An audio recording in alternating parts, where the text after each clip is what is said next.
नमस्कार, स्वागत है आप सभी का एमएफ न्यूज पर। मैं हूं आपके साथ रोहित। अजमेर शरीफ दरगाह को लेकर इस वक्त विवाद शुरू हो गया है क्योंकि एक याचिका डाली गई और दावा किया गया कि वहां पर मंदिर है और इसके बाद अब लगातार देश में तमाम राजनेता इसका विरोध भी कर रहे हैं। ऐसे में इसी पर चर्चा करेंगे और विस्तार से समझेंगे कि पूरा मामला क्या है, क्योंकि सरवर चिश्ती अंजुमन कमेटी के सचिव सीधे अजमेर शरीफ दरगाह से हमारे साथ जुड़ रहे हैं और वरिष्ठ पत्रकार अमीन अहमद जी भी हैं। दोनों लोगों का बहुत बहुत स्वागत है। सबसे पहला सवाल सरवर जी आपसे ही, जिस तरीके से दावा किया गया है हिंदू पक्ष की तरफ से, फिर आपका भी बयान आया कि किसी के भी सपने पूरे नहीं होंगे, ये दावा किस आधार पर किया गया, थोड़ा ये समझाने की कोशिश कीजिएगा। किसने ये दावा किस आधार पे किया? हिंदू सेना वाले ने। हिंदू सेना एक किताब के आधार पे, किसी किताब को एक आधार बना लिया जाए जो एक हिंदू महासभा के अभिलाष शारदा ने लिखी थी, और एक इतनी लंबी चौड़ी हेरिटेज 800 साल की, जहाँ हर धर्म के, हर संप्रदाय के लोग आते हैं और जो देश की और गंगा जमीन तहजीब को और मिली सभ्यता और संस्कृति को प्रमोट करते हो और कॉन्स्टिट्यूशन को कहीं इम्प्लीमेंट करता हुआ देखा जा सकता है सेकुलर और देश की परंपरा का, तो ख्वाजा मोइनुद्दीन चिश्ती की दरगाह है, दरगाह खानका है। और 1955 दरगाह ख्वाजा साहब एक्ट पार्लियामेंट से इनेक्ट हुआ है, ऑलरेडी सर्वे और इंक्वायरी के बाद हुआ है। उस पर अगर केस डाल दिया जाए तो इससे बड़ी हास्यास्पद बात और एक सांप्रदायिक उपचुन कैसे इसको कहा जाएगा जी, तो यही कहा जाएगा ना। बिल्कुल बिल्कुल। अमीन जी, जिस तरीके से सरवर जी कह रहे हैं कि ये पूरी तरीके से बायस्ड है और अगर एक किताब के आधार पर अगर ऐसे दावे करने लगे तो फिर तो बड़ी दिक्कत हो जाएगी। आपको क्या लगता है इस पूरे मामले में? और आपके जवाब के बाद अगर आपका कोई सवाल सरवर जी से हो तो जरूर कीजिएगा। नहीं, पहले मैं सवाल पूछ लेता हूँ सर। उनका जो है 3 तर्क है जो कोर्ट में उन्होंने जो पेश किया है, जिस पे कोर्ट ने उनकी अर्जी को स्वीकार किया है। उनका कहना है कि जो ऊपरी स्ट्रक्चर है वो हिंदू मंदिरों के अवशेष जैसा दिखता है, तो आप इस पे क्या कहेंगे सर? कौन सा स्ट्रक्चर? दरगाह तो 12 बीघे पे बहुत सारे एडजंक्ट्स हैं उसके अंदर, किस स्ट्रक्चर की बात करता है? वो कह रहे हैं, उन्होंने कोर्ट में ये दाखिल किया है कि जो गुंबद का जो आकार है वो आसानी से देखकर अंदाजा लगाया जा सकता है कि हिंदू मंदिर को तोड़ के बनाया गया है। उन्होंने जो कोर्ट में अर्जी दी है, मैं उसी पे आपसे पूछ रहा हूं सर। वो पूरा इस्लामिक स्ट्रक्चर है, डोम जो है इस्लामिक स्ट्रक्चर है 100% जी। नहीं, उन्होंने इसके पीछे एक उदाहरण दिया है कि जो 2.5 दिन का झोपड़ा बना हुआ है वो इसी तरह का है और उसको तोड़ा गया, तो ये भी हो सकता है कि यहाँ पे मंदिर हो। उन्होंने उसमें तर्क दिया है सर। 2.5 दिन का झोपड़ा अलग जगह पे, चिश्ती की दरगाह अलग जगह पे। आप इसी पे स्ट्रिक्ट रह के क्वेश्चन करें मुझसे, ख्वाजा मोइनुद्दीन चिश्ती की दरगाह जी। लेकिन सरवर जी, हवाला दिया गया जज की किताब का, पृथ्वीराज चौहान का जिक्र किया गया कि उनके वंशजों के द्वारा, और जज की किताब जो 1911 में लिखी गई उसका हवाला दिया गया, उसके बाद ही अर्जी स्वीकारी गई है। आप लोगों की तरफ से क्या कुछ कहा गया? आपके पक्ष की तरफ से क्या कुछ कहा गया? अभी तो कोई पक्ष की बात ही नहीं आई है। 20 दिसंबर तो archaeological survey of India, ministry for minority, जिसके अंदर दरगाह कमेटी आती है, उनके पद को रखा है। जबकि दरगाह शिव एक आध्यात्मिक जगह है, कोई कुतुब मीनार, लाल किला, ताजमहल नहीं है। ये एक रिलीजियस प्लेस है, होली श्राइन है और हम स्टेक होल्डर्स हैं इसके। 800 साल से हमारी लेगेसी है और यहाँ की तमाम रस्मात, रिचुअल्स खादिम कम्युनिटी, एवरीडे खादिम पंचानुव्रत खादिम ही निभाते हैं और ये हमारे पूर्वजों से चला आ रहा है, हमारी एक लेगेसी है। हम यहाँ के फर्स्ट स्टेक होल्डर्स हैं। हमसे तो कोई, हमारे को तो नोटिस मिला नहीं है। हम खुद इसमें पार्टी बनेंगे 110 के अंदर, जो बात होगी देखेंगे क्या होता है। और ये तो पार्लियामेंट से एक्ट इनेक्ट हुआ हुआ है ऑलरेडी, इस पे तमाम इंक्वायरी कमीशन वगैरह ऑलरेडी बैठ चुके। फिर किस बात का केस? आज तक तमाम धर्म जाति के लोग आते हैं, राजा, रजवाड़ी, सम्राट, बादशाह, मुगल, सभी ने यहाँ डोनेशंस दिए हैं या जागीरें नजर की है। आज तक 800 साल में किसी ने नहीं उठाया। और किताब की बात करें, कोई किताबों पर किसी जगह पे कोई एक किताब किसी ने लिख दी तो उस बात पे कोई क्लेम किया जा सकता है? ऐसे तो सैकड़ों किताबें सैकड़ों जगहों के बारे में लिखी जाती है, बुद्धा स्तूपस के बारे में लिखी जाती है, जैन मंदिर के बारे में लिखी जाती है। कहाँ गए वो सब? सर मेरा सवाल था कि आप कोर्ट जो है सबूतों के आधार पे ही चलता है, तो अगर उनके पक्ष में अगर 3-4 जो सबूत हैं जिनको पेश किया है तो उन्होंने उनकी अर्जी स्वीकार कर ली, तो सर 20 दिसंबर को आपके पास भी तो कुछ होगा जो लेके जाएंगे आप सर उसके बारे में मैं थोड़ा जानना चाहता हूँ। हमारे पास तो ख्वाजा साहब की दरगाह है, चीची जागती, कुछ चीज लेके जाने की जरूरत नहीं। नहीं फिर भी सर तो कोई कागज तो होना चाहिए ना सर, जब कोर्ट में आप जाएंगे तो। कोई सबूत थोड़ी है, किसी की लिखी हुई किताब कोई सबूत हो जाती है।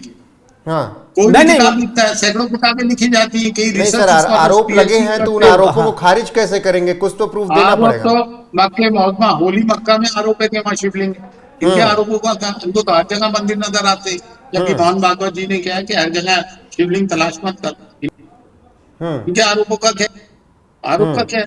तो हर जगह आरोप ढूंढ रहे हैं, हर जगह इनको मस्जिद के नीचे शिवलिंग नजर आता। ये तो ख्वाजा मोइनुद्दीन चिश्ती की दरगाह है भाई, यहाँ करोड़ों अनुयायी है और अफगानिस्तान से लेके इंडोनेशिया तक सब में बड़ी दरगाह इस्लाम का मरकज है। ये तमाशा थोड़ी हो रहा है। लेकिन सरवर जी इसकी तो क्रिमिनल, और विष्णु गुप्ता की तो एक क्रिमिनल हिस्ट्री है बाकायदा। हाँ। हमने एसपी को 1 अक्टूबर 2024 को लेटर लिखा, कितनी सारी FIR दर्ज है इस पे, कोई भी क्रिमिनल आदमी आके किसी पे कोई केस कर देगा। इतनी बड़ी एज स्टेज पे पंडित जवाहरलाल नेहरू के जमाने से प्राइम मिनिस्टर की उर्स पे चादर आती है, अभी जनवरी में उर्स से फिर चादर आएगी। आप कहीं भी उसके कोई भी एक आदमी जिसकी कोई हैसियत ही नहीं है, क्रिमिनल हिस्ट्री है, क्रिमिनल बैकग्राउंड में केस कर देगा तो केस मान लेंगे क्या? नहीं सर, ये बात नहीं ये है। तो अदालतें तय करेंगी ना सर, है ये तो अदालतें तय करेंगी ना सर कि मानना है कि नहीं मानना है। वो तो बहुत रोजा जो भी तय होना है होगा, जो देखा जाएगा। अच्छा, जिस तरीके से स्वीकार कर ली गई याचिका, उसके बाद अदालत ने याचिका स्वीकार करने के बाद नोटिस जारी किया और इस संबंध में अजमेर दरगाह कमेटी, अल्पसंख्यक मंत्रालय, भारतीय पुरातत्व सर्वेक्षण, ASI कार्यालय नई दिल्ली को समन जारी किया गया। आप लोगों के पास नोटिस पहुंच चुका है? हमको इन तीनों में थोड़ी आते हैं, तो गवर्नमेंट बॉडी है, हमारी तो एक लेगेसी है। अजमेर दरगाह कमेटी तक नहीं पहुंचा? अरे भाई, दरगाह कमेटी से हमारा लेना देना थोड़ी है, तो गवर्नमेंट बॉडी है। हम तो यहाँ के प्रीस्ट हैं, हेरिटेज खादिम से, हमारी 800 साल की लेगेसी है। तमाम स्पिरिचुअल एक्टिविटीज और रिचुअल्स हम परफॉर्म करते हैं। दरगाह कमेटी काम, एडमिनिस्ट्रेशन, साफ सफाई, मैनेजमेंट एक गवर्नमेंट बॉडी है, उससे हमारा क्या लेना देना? अच्छा, फर्स्ट स्टेक होल्डर तो हम हैं। ठीक है, आप फर्स्ट स्टेक होल्डर हैं, लेकिन ASI जब सर्वे के लिए जाएगा तो क्या आप लोग आश्वासन दे रहे हैं कि सर्वे आराम से हो जाएगा? अरे अभी इतनी दूर की बात क्या कह रहा हूँ, अभी तो एक कदम चले नहीं और आप बात कर रहे हो हिमालय की। नहीं, क्योंकि एक कदम पे ही संभल में इस तरीके की चीजें हो गई, इसलिए मैं पूछ रहा था। तो संभल में कौन जिम्मेदार है? एक ही दिन में 1:30 बजे आप जो है एक पिटीशन डालते हैं, 3:30 बजे मंजूर हो जाती है, कमीशन अपॉइंट हो जाता है, कमीशन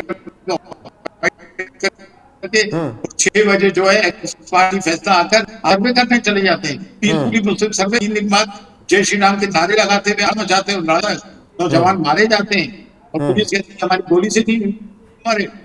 ये कौन सा तरीका है भाई? कौन सा दस्तूर है? क्या देश में खिलवाड़ हो रहा है क्या?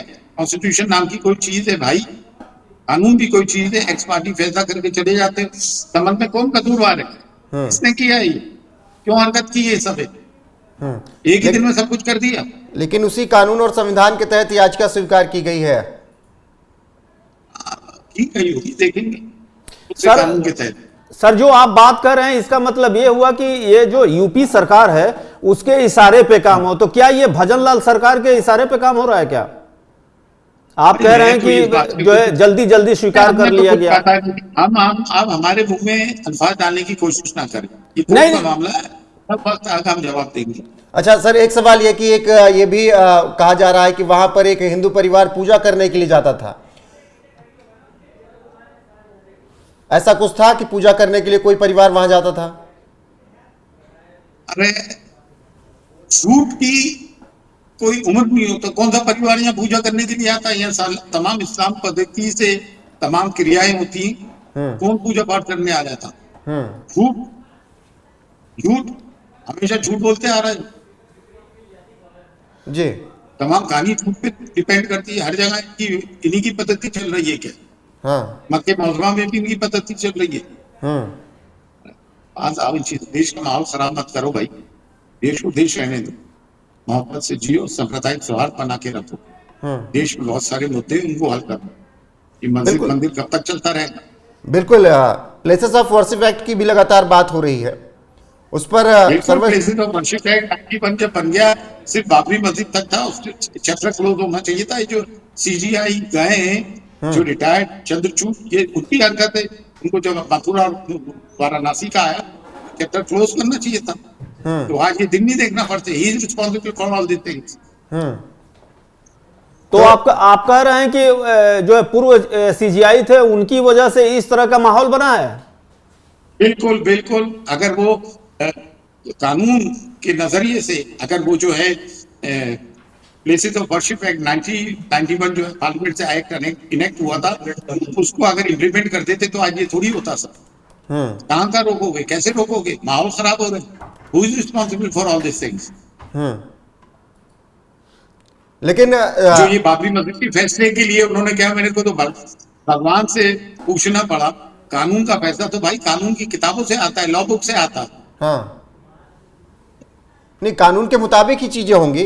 तो कानून के मुताबिक ही हिंदू पक्ष भी पहुंचा है दरगाह पर। जिस तरीके से वो ये दावा कर रहे हैं, आगे अदालतें तय करेंगी आपका पक्ष क्या कुछ कहेगा आप लोगों का, वो भी देखना दिलचस्प होगा। लेकिन जिस तरीके से लगातार तमाम मस्जिदों पर दावे किए जा रहे हैं, हिंदू पक्ष का कहना है जब आक्रांता आए, उन्होंने मस्जिदों को हमारे मंदिरों से सटाकर बनाया, उनको तोड़कर उनके ऊपर मंदिर बना दिया गया। अब हमारा वक्त आया, हम क्यों वापस न लें? इसका वक्त आ गया। ऐसा याचिका दायर करने वाले जो कहते हैं। पक्ष दावा करता है, माने नहीं रखते। एक कम्युनिटी का वक्त आ गया, बाकी कम्युनिटीज कहाँ जाएंगी? आक्रांता की मैं आपको डेफिनेशन बता दूं। दो चीजें होती है, इन्वेडर्स और सेटलर्स। इन्वेडर महमूद गजनवी थे, आपके ये लोग थे इन्वेडर्स। मोहम्मद गौरी की बात कर रहे हैं आप? अब्दाली इन्वेडर था, नादिर शाह इन्वेडर था, मोहम्मद बिन कासिम इन्वेडर था। जिन्होंने यह राज किया वो सेटलर थे। इस देश को परंपरा देके गए, ताजमहल, कुतुब मीनार, लाल किला जैसी चीजें देके गए, परंपराएं देके गए, वेशभूषाएं देके गए, संस्कृति देकर गए। They were not आक्रांतास, they were settlers। मतलब इन सब के पहले भारत वालों के पास वेशभूषा और खाना नहीं था। इनके बच्चे यहाँ भीख मांग रहे हैं जिन्होंने राज किया, और जिन्होंने अंग्रेजों के तलवे चाटे, आज वो ऐश कर रहा है। नहीं सरवर जी, मैं ये जानना चाह रहा हूं, औरंगजेब फिर क्या था? वो सेटलर था भाई, यहाँ पे उसके बाप दादा परदादा यहीं पैदा हुए थे। फिर ये जिस तरीके से आप कह रहे हैं कि इन लोगों ने खाने और पीने और पहनने की तहजीब कहते हैं तो इन्वेट करके चला जाए, जैसे कि आपके अहमद शाह अब्दाली, नादिर शाह। बिल्कुल तमाम सवाल हैं अमिन जी। मैं जिस तरीके से सर्वोच्च जी बात हो रही थी, कनेक्ट करते हैं तो फिर उनसे चर्चा की थोड़ी शुरुआत और आगे बढ़ाएंगे। लेकिन अब जो ये मामला लगातार गर्मा रहा है, कई जगह मस्जिदों के मामले आ रहे हैं। सरवर जी थोड़ा नेटवर्क, हाँ आप अपनी बात कंटिन्यू कीजिए, आ गया नेटवर्क। सरवर जी बस मैंने अपनी बात खत्म कर दी। नहीं, मैं वही मेरा एक सवाल वहां छूट रहा था। आपने कहा कि ये लोग आए तो इन लोगों ने इस देश को खाना दिया, पहनावा दिया, तहजीब दी, सब कुछ दी। तो क्या उससे पहले इस देश में तहजीब नहीं थी, खाने पीने की अच्छाई नहीं थी? सब कुछ था। ये देश तो बहुत अग्रणी रहा है, एंशिएंट सिविलाइजेशन रही है भारत की। लेकिन जो जो बाहर से आते रहे, आर्यंस आए, सबको आए, सबने अपना अपना कंट्रीब्यूशन किया, सबने किया। लेकिन ताजमहल पर भी दावा ठोका जा रहा है। अजी तुम तो मेरे घर पे भी दावा ठोक दो, ये घर आपका है। नहीं, वो कहते हैं ना कि आपके दावों से कौन? नहीं, वो कहते हैं ना वक्फ बोर्ड जैसे हर जगह दावा ठोकता, अब हम भी ठोकेंगे। अरे वक्फ बोर्ड तो हमारा है, हमारी जगहों पे 250 तो गवर्नमेंट की इमारतें बनी हुई है दिल्ली में। वक्फ बोर्ड को तो खा गए सब लोग, बोल के पी रहा है। वक्फ बोर्ड भी हमें कभी वक्फ बोर्ड को छीन लो, हमारी नेशनलिटी छीनने के लिए सीए लेकर आ जाओ, ये चीजें चलेंगी नहीं ना, चलने वाली है। देश को अमन प्यार मोहब्बत से चलाना, मोहब्बत से चलाइए। लेकिन सरवर जी आपको लगता है कि एक संवैधानिक, ठीक है, मेरा आखिरी सवाल, उसके बाद अगर आमिन जी का कोई सवाल है तो चर्चा फिर सवाल करेंगे। लेकिन आपको लगता है कि एक संवैधानिक देश में, एक सेकुलर देश में क्या कहते हैं, वक्फ बोर्ड और माइनॉरिटी मिनिस्ट्री अलग से किसी मजहब के लिए होनी चाहिए? बिल्कुल होना चाहिए, बिल्कुल। ये यूएनओ का प्रिंसिपल पढ़ा भी आपने, माइनॉरिटी का स्टेटस क्या होता है? यूएन से देश थोड़ी चलेगा ना। ये तमाम फंडामेंटल राइट्स है माइनॉरिटी के, सिर्फ मजहबी नहीं होती है, एथनिक माइनॉरिटी केवल मुस्लिम ही तो नहीं है ना। हाँ तो माइनॉरिटी में हम कब कह रहे हैं मुस्लिम है? सब माइनॉरिटी, नॉन हिंदूज जितने सब माइनॉरिटी। पूरे संविधान में एक जगह ही माइनॉरिटी का जिक्र हुआ है माइनॉरिटी का और वो विस्तार नहीं दिया गया। माइनॉरिटी का मिनिस्टर भी बुद्धिस्ट है, माइनॉरिटी का मिनिस्टर भी बुद्धिस्ट है, कोई मुस्लिम थोड़ी। अमीन जी अगर कोई सवाल, माइनॉरिटी मिनिस्टर भी बुद्धिस्ट है। अमीन जी अगर कोई सवाल हो तो फिर चर्चा विराम करें। सर मेरा सवाल ये है कि आपका बयान है कि इससे जो है जो सेकुलरिज्म का जो ताना बाना है वो टूट रहा है। अगर कानूनी और संवैधानिक तौर से बात हो रही है, आपको 20 दिसंबर को बुलाया है, तो फिर इस तरह से एग्रेसिव बात करने की क्या जरूरत है कि हिंदू मुसलमान हो जाएगा? मैं ये बात थोड़ा समझना चाहता हूं आपसे सर। अरे हमारी चीजें एग्रेशन से खानखा दरगाह में तुम्हें हर पे मंदिर नजर आना है और एग्रेशन करना है। एग्रेशन नहीं, वो तो बुलाया है। संबंध में क्या किया आप लोगों ने? नहीं, हम तो सवाल कर रहे हैं, कोर्ट ने बुलाया है आप लोगों को। नेशनलिज्म की बात करना चाह रहे हैं। कभी आपके जो गवर्नमेंट ऑफिशियल, आपके जो बड़े बड़े अहदेदारान कहते हैं पाकिस्तान जाओ, जिहादी हो, मतोगे तो कटोगे, इनकी वेशभूषा से पहचानो, सब बातें तो आप लोग कर रहे हो, क्या हमसे रहे हो? हम कोई नहीं, वो तो राजनीतिक बातें हैं, वो तो सभी जानते हैं कि वोट के लिए और इस तरह से करने के लिए बात होती है।